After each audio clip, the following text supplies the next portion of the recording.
VO2 max and how it relates to your health and longevity. Eventually, if your VO2 max gets too low, you're basically very close to death. Doing something like walking the dog isn't really at a high enough level that's going to really impact your VO2 max. If you have an accident and you get picked up by emergency services, they don't check to see if you've got a six-pack and the size of your biceps.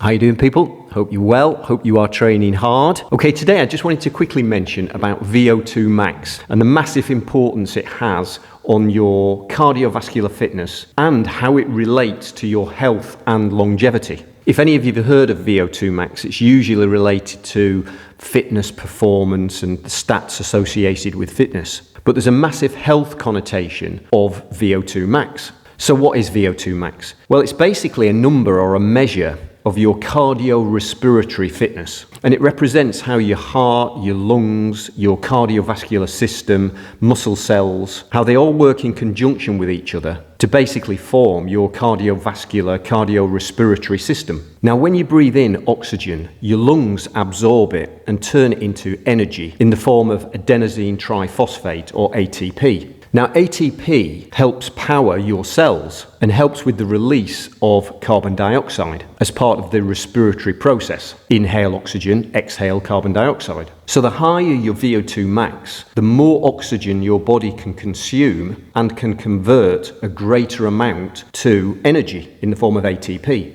So your system is going to better handle all of those activities, running, swimming, all the cardio activities. Now, your VO2 max will decrease naturally with age or with inactivity, and will also decrease with only light activity. I had a friend that used to work in a hospital where he would rehabilitate people who'd had heart attacks back into exercise. So he's very au fait with all the studies that were coming out VO2 max related. And many of them showed that when people had bed rest for a lot of days consecutively, their VO2 max would plummet. And then eventually, if your VO2 max gets too low, you're basically very close to death. So there are many studies now showing how VO2 max is related to longevity and is a predictor of longevity. Okay, so how do you increase your VO2 max? Well, the first thing is you've got to start doing cardio. So if it's from a point of complete inactivity to activity, then doing some form of cardiovascular exercise is the first thing to do. But generally, doing something like walking the dog isn't really at a high enough level that's going to really impact your VO2 max. So a great way to start is, for example, high intensity interval training or HIIT training. And you can do circuits. I've posted many on the channel